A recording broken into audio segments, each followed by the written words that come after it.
I would like to talk with you about companies of the future, whatever that means.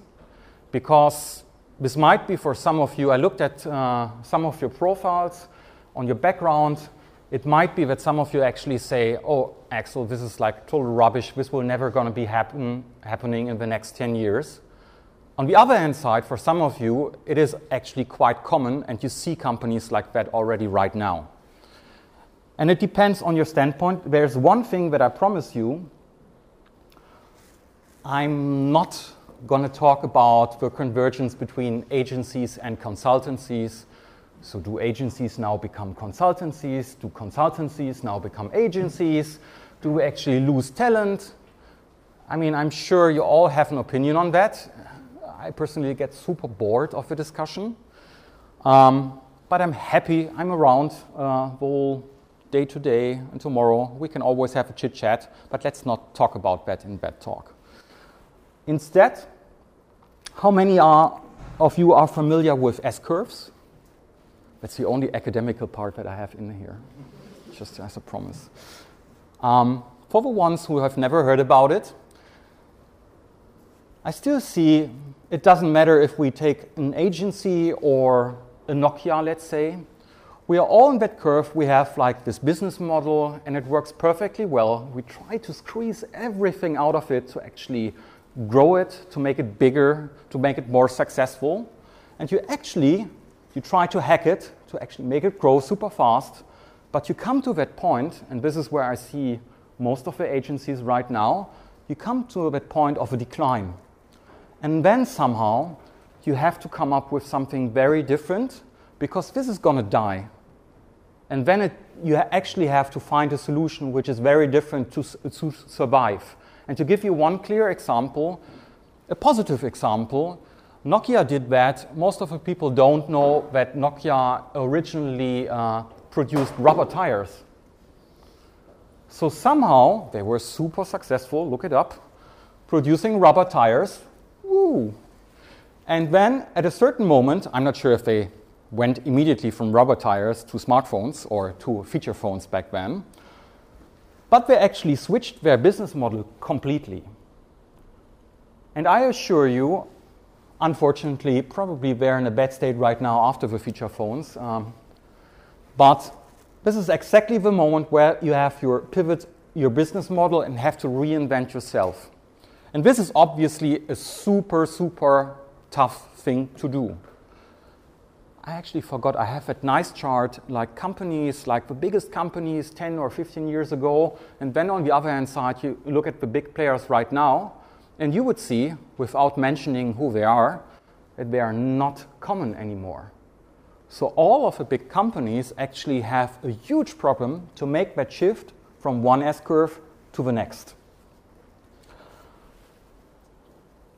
So let's look at things. Hopefully, if somebody is bored in between, raise a hand, Axel, go faster through it, just let me know. But let's first look about... Just a quick question. Yes, please. That chart was from Clayton Anderson? No, that was not the originator of that slide. This was actually done 10 years before, but he actually claimed that or took it for his book. But it's a good question. Okay. Yeah.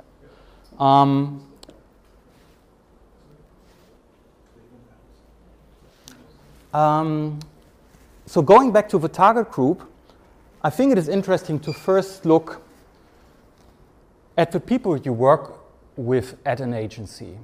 And I believe that right now the workforce is actually going into a direction, as I would call it, like a super freelancer. So I'm not sure if it ever happened in an ad agency or agency in general, but let's pretend we all were. But on the other hand side, if you watched Mad Men, possibly. I'm not sure if they ever wore ties. But this is like the typical employee back then, like in a good working atmosphere, flexible working hours, wow, home office, sabbaticals, all those great things. And some people still fancy that, if you have a sabbatical possibility, etc. On the other hand side, that's what I see more and more, but more and more freelancers actually pop up. And if you want to book them, if they're really smart, You can't book them because they are all the time busy. And if you look at their earnings, I'm not sure if I should say that, but sometimes it's better earnings that we actually have. They're located near the client. They probably understand the client better.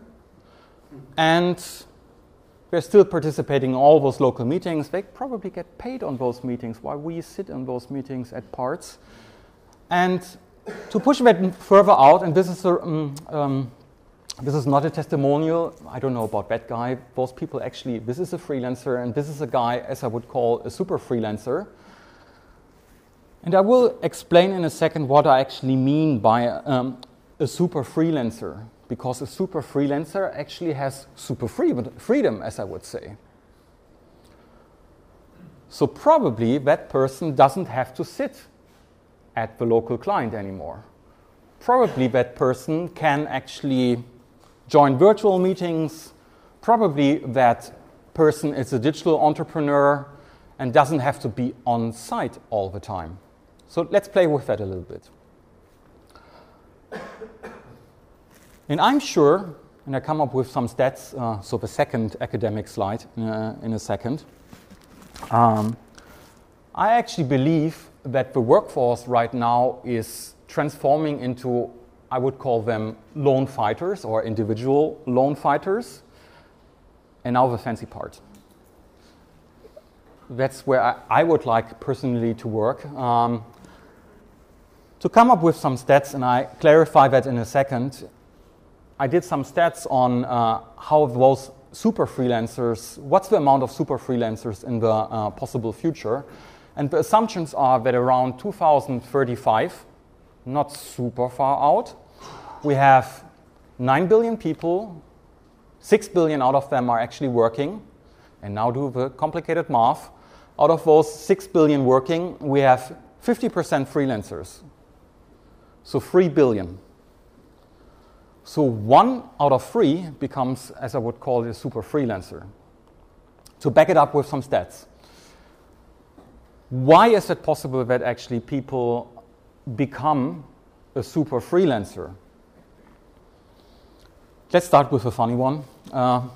Because maybe the current marital status, at least in the US, and I'm sure in Europe it's totally different, is going down from 1960, and it's getting critical somewhere here at around 2015. And if we continue that curve, that's a funny thing about statistics, everybody will actually be divorced or not even getting married. I'm not sure if it fits. So people are more independent. On the other hand side, things like home ownership, goes up at a certain point, goes down now, might not be so important anymore. And even more important, and you experienced that as well probably, flight, and I took Berlin to London, the flight prices are also going down. So even if you have to go to a client meeting, the prediction would be in 2035 for a flight from Berlin to London, if the airport ever gets finished, by the way, goes down to $20. I wonder how we ever pay that back with that airport on those amounts of money that the airlines actually make. Anyway, average internet speed goes up. Freelancers, when it comes to numberings, what I found, are going up. And a flight from Berlin to London, even in minutes, goes down from 1 hour 45 to 30 minutes if we actually continue in that pace. So these are all settings that make it easier to just work wherever you want. And as you already said, you already know about the co-working terminology. Let me give you one example, and then let's go to the co-living example.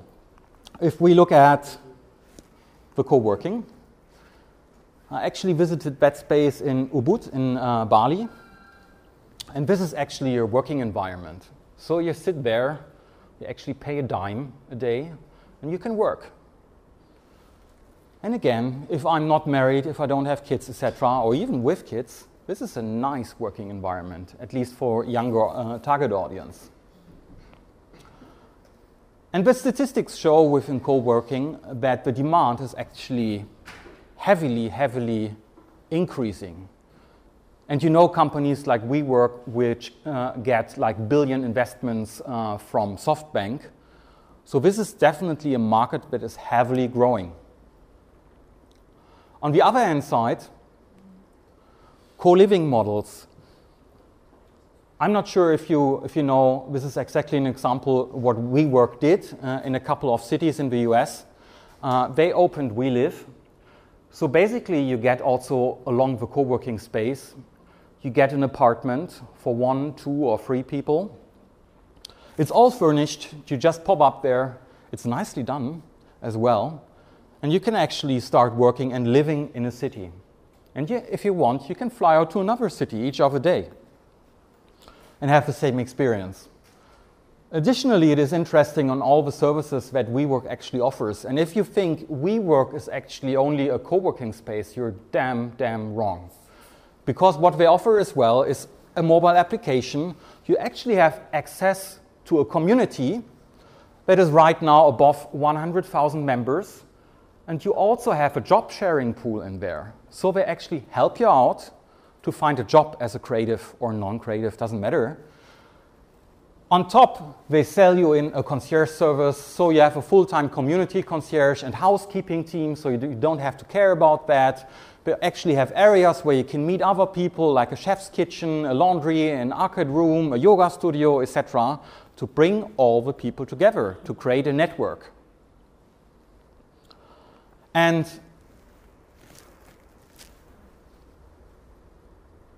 this is sometimes also a misconception. So what is the business model besides the ones that I showed you? You pay for an apartment, you pay for a desk, you pay for a concierge service, etc.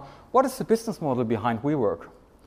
And it's interesting, at least I found numbers from 2012 to 2014, but there are indications after the couple billion investment by SoftBank that this is still valid because it's property development.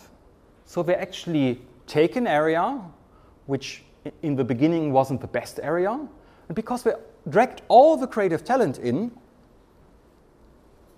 they actually made the area grow insignificantly. So just look at the number, 350 to 502 million. This is an interesting model for, as I would call, an agency as well, because they could. They're not doing that right now. They're just bringing people together and creating those communities. But what if they would say, we are an agency from one day to another? Not that I'm a good fortune teller, but let's play with that thought.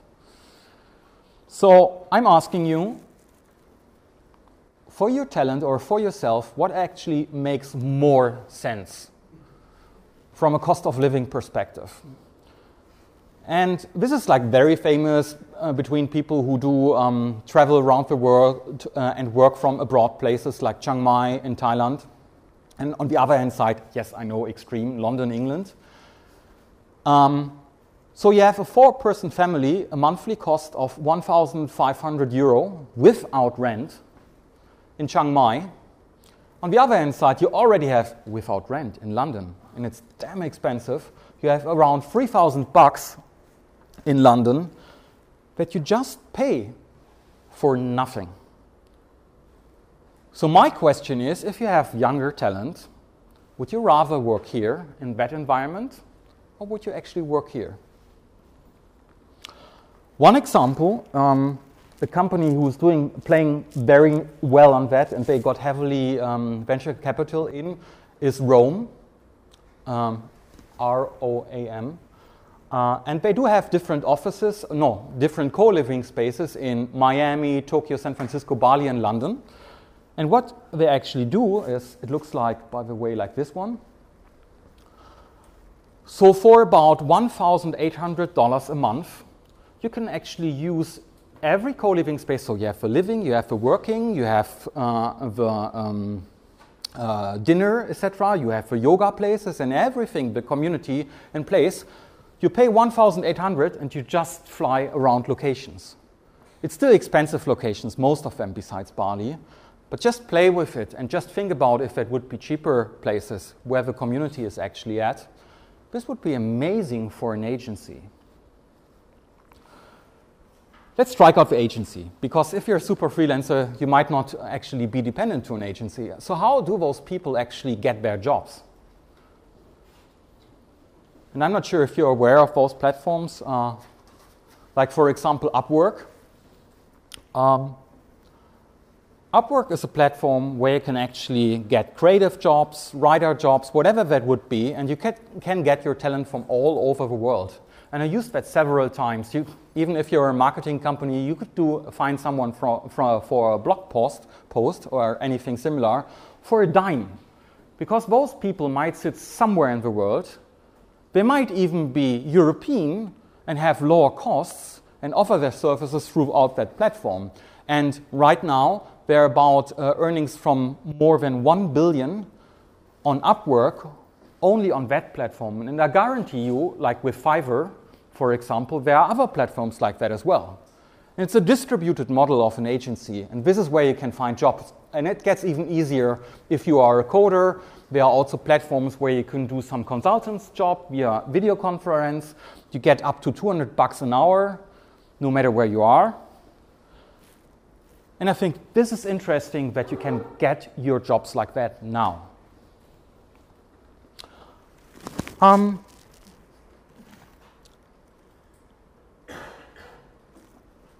I know that there are some people who come from the new Europe, as I've learned. Is there anybody from Estonia in that group? No? No? Nobody dares to? Have you ever thought about starting your own global business in Estonia? At least one person is nodding. That's good, that's good, that's good. I have an assumption that you know what I'm showing now. And there's a good reason to do so. And since I'm e-residency, exactly. Let's play that fancy video for 1.5 minutes. While some countries push people away, Estonia pulls them in. What kind of problems can e-residency solve for an entrepreneur? Say you're a freelance writer in Ukraine and you need to receive international payments. E-residency enables it. Or maybe you run a startup in India and need access to cross-border capital to help scale internationally. E-residency allows it. What if you're a digital nomad or expat and want to run your company after you move to a different country? E-residency is the answer. You might be outside the EU, but want a trusted company registered inside the world's largest single market. E-residency can make it happen. Or if you're already an EU citizen, but you want to lower the cost and hassle of administrating your company, e-residency makes that possible. Maybe you have multiple board members all over the world. E-residency means board decisions and contracts can be legally approved online instantly. Whatever your nationality, whatever your situation, applying for e-residency is the best way to run a global EU company fully online with minimal cost and hassle. Apply for e-residency today and join our new digital nation. e-resident.gov.ee. And yes, this is a startup somehow, but it is run by the Republic of Estonia. And again, imagine you're sitting in that nice, beautiful surrounding in Ubud, Bali right now. What you can do out of Ubud, Bali is actually, you can go to the website, you can do that tonight as well if you want. You pay $100 and you actually are becoming an e-resident of the Republic of Estonia for $100. So you can do cross-border business, you can do your taxes, which by the way are 20% in Estonia. So as long as you leave the money in Estonia, it's 20%. It's, at least from a German perspective, it's way, way lower than what we pay in Germany if you build a startup. Low? It is way lower than Germany, probably not for all countries. And if you pay another $2,500, you actually can open your legal entity, your company in Estonia, and you can run all your digital business over that. So as an example, if you want to build an e-consultancy, if you want to build actually a drop shipping business, you want to sell goods on Amazon or whatever that would be, you can do it through here globally. And we help you actually, PayPal transactions, etc. Credit card transactions are possible through that. Just the numbers again.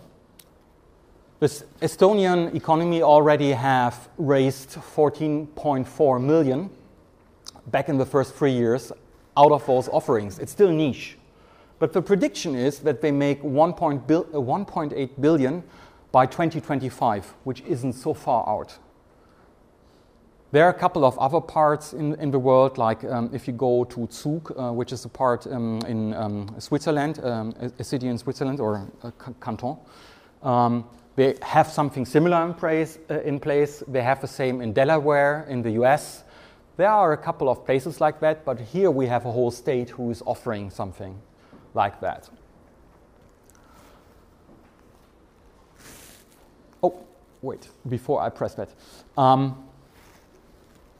So if you want to build a company, this is very appealing, but who is taking care of a bank account? Who is actually taking care of the taxes and all that crap that you don't want to actually spend a second on? Yes, there also is an offer. It's $89 what I'm going to show you, and they do all of that for you. And by the way, if you order that card from the Estonian government, there's still one downside because you have to pick it up at the local embassy in your specific country. They're going to change that as well. So in the future, you can go to a post office. We already pointed it out, and you can pick it up. You don't have to go to Estonia to pick up the card. And what I'm showing you now, you can do that completely wherever you are in the world from your computer. At eBay, we believe that every freelancer and digital nomad deserves a chance to turn their passion into their profession. Location matters less and less, and people are free to follow their dreams all over the world. Imagine being a Spanish software developer working remotely for a German startup, or being a Brazilian engineer selling your software subscriptions to customers in Asia. But it's hard to be passionate about filing the paperwork, queuing up to deal with all the government officials, or fighting through the multitude of irrational tax regulations along the way. What if you didn't have to worry about any of these hassles? What if you could just flip a switch and get rid of your accountant, bureaucracy, and unfair expenses? LeapEd gives you that freedom. LeapEd is a smart new solution to start and run your business, accessible online from anywhere in the world. Powered by the Estonian e-residency program, it allows you to establish a company in the EU and get a bank account with a payment card. We'll then take care of all your invoices and bills, prepare your payments, and file your taxes, all within a monthly subscription. We'll only ask for a digital signature when something needs to be approved. With LeapEd, you are free to break geographic barriers, access new markets and services, and benefit from secure remote control over your business from anywhere in the world. No paperwork, no high costs, no hassles. Just focus on your work with customers, sales, or products instead. Sign up for your LeapEd account and let your passion lead your profession. So, yes. With the e-residency, you have to be a European citizen, right? Not necessarily, no. You can come from India, etc., and you can register. There are people like, for example, I know from Turkey, who actually wanted to go global from offer and went through the e-residency program. So this is not an issue there. I don't know, there might be some exclamations. I don't know which countries in particular there might be, but India, Turkey, whatever is possible. And this LeapIn is also a state program, yeah? So Yes, this is LeapIn. No, this is a startup. This is a startup who partners officially with the Estonian government. Yes, all legal, all covered, etc. So I showed you so far where you should actually live, hopefully, build a community for way cheaper money. I showed you where you could actually open your company for lower taxes.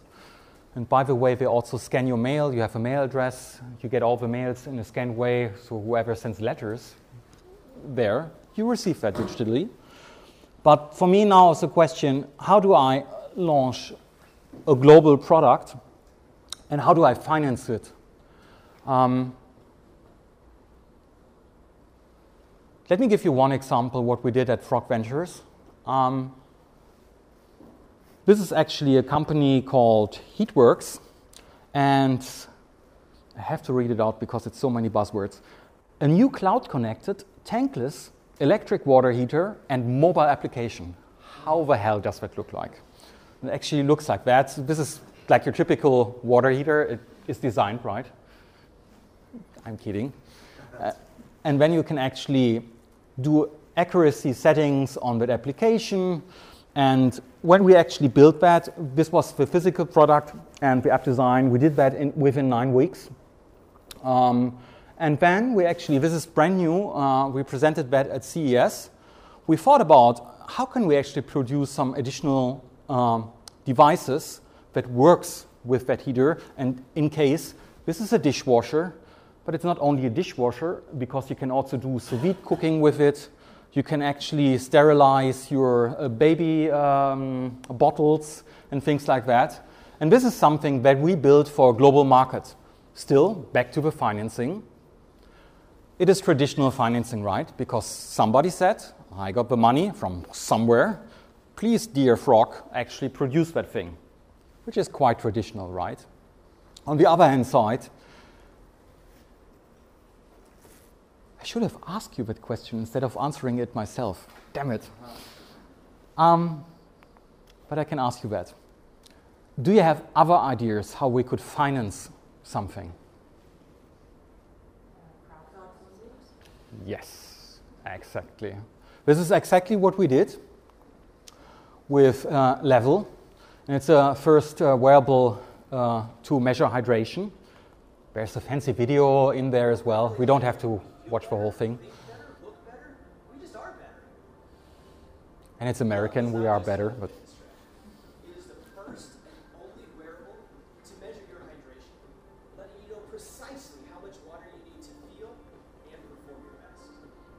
Level also measures your heart rate, sleep quality, calories, activity, and mood, and can integrate all of that information to show you what kind of improvements you can see both in your sleep. yeah, it is some sort of very different fitness tracker. Yes, we all got that. What is more important is, why did we produce that video? We actually helped that startup to build a Kickstarter campaign, and we raised 1.2 million for them in that campaign, and then later on led to a 7.5 million Series A funding round from Samsung, Maxim Ventures, and a couple of others. And right now, this is getting in production. And as you said, this is a different way how to finance that through a crowdfunding campaign. Nothing new, right? On the other hand side, still traditional models, we can actually reach out to venture capital by itself, and this is basically built. You have a venture capital firm with a general partner, then you have a limited partner, so actually fill or deliver the money for the fund. That could be a public pension fund, it could be an insurance company, it could be high net worth individuals, etc., etc. And then you have a venture capital fund, and then you actually invest into different startups. This is also nothing new. Why am I mentioning that? There's something that happened at the end of last year, or mid of last year, which I think is very, very interesting, very, very dangerous as well. And instead of an IPO, usually with that crowdfunding example, we build up that startup, they go out into the market, they sell something, they grow, and somewhere in time, hopefully they have an exit, which could be an IPO, or on the other hand side, a company buys them, whatever that would be. But that takes time.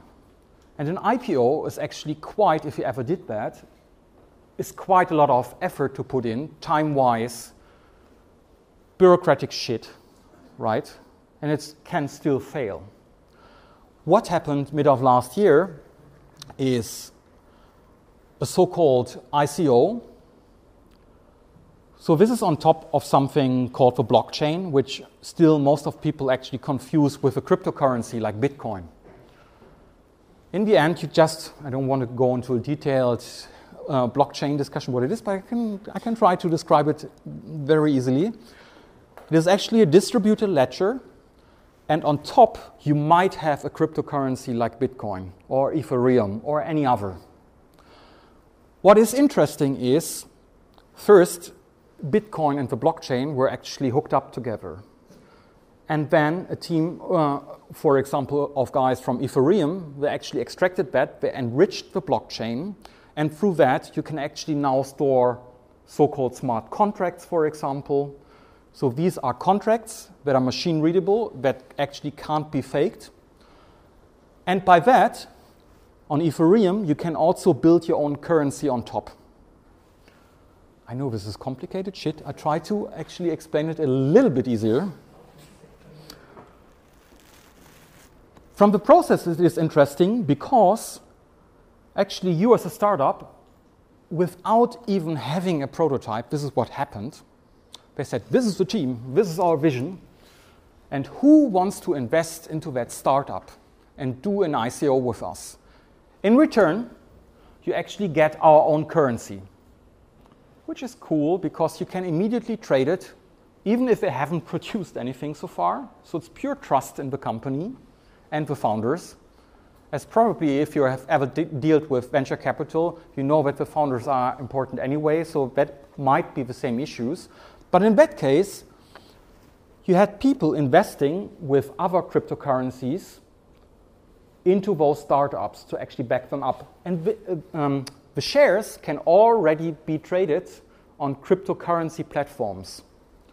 And just to give you a feel, because those new cryptocurrencies, they could be traded against real money again. So these were 2017, and this was already topped in 2018 now. The top company, Filecoin, in September, they actually raised by that 257 million. Again, I'm not glorifying, it is super risky, right? Because if I would have a startup and I would immediately have 257 million bucks, where's my motivation actually? To actually build something. And who's going to sue me in the end if I don't build something? And when you read in the newspapers, oh, ICOs are super bad, blah, blah, blah, blah, you still have to imagine that this is in its infancy. It's at its starting point, and it's a very different part of funding companies. Now, and I guarantee you, this is my second last slide, I think. What I just showed you with the ICO, what do you think? This is still like niche, even if there were more investments into ICOs than venture capital in everything around blockchain, cryptocurrency-related companies. The investment was higher already. And last year, that was quite a hype, right? So it gets interesting because this is what happened on December 18th, 2017. And you can read here, e-residency. Because Estonia is actually saying, we will be the home for your ICO. And we will bring out our own backed by the state, by the government, currency, which should be called Estcoin. And this is interesting from a financing perspective. This is official statements. There are a couple of other countries who are actually working on that. There are also banks working on that, obviously. There are even venture capital firms working on that. But I think in that combination, it is super interesting what we do here. So, let me close. Some key insights. Let me repeat on what I just shared. And hopefully, as promised, we're not talking about agency models, consultancy versus agency, and blah, blah, blah.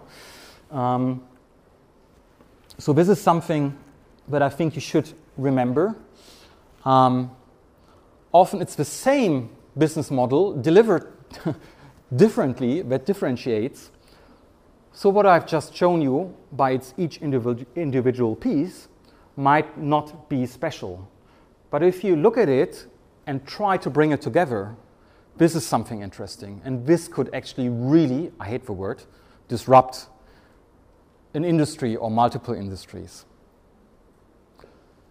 And if you have the possibilities, and I have plenty of friends already from coding background, etc., who have a lifestyle like that, they're way younger than I am, they don't have kids, etc., that they already work and live like that. So this is not super far out. So what have you actually heard today from myself? First of all, I actually foresee the rise of the so-called super freelancer. Some people call it digital nomad, right? I push it a little further. Then we have the increase of coworking and co-living approaches with WeLive, etc.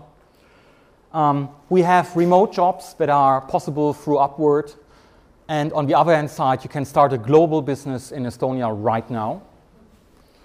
And you might even finance it if you have a next big idea through an ICO at scale. So, before I ask you if you have any questions, feel free, and I think we will send around the deck anyway. Missing the first part. But you feel free to reach out to me if you want, if you have further questions. And just let you know, in June 2018, I will publish my first book, which will be hopefully called Technology Will End Nation States, Decentralized Borderless Voluntary Nations on the Blockchain. This is still a working title. Pardon? How did you find it? I found a publisher who's very traditional, very traditional. I'm not smart on that. This is probably why I'm not rich. So, feel free to read that. Feel free to reach out to me.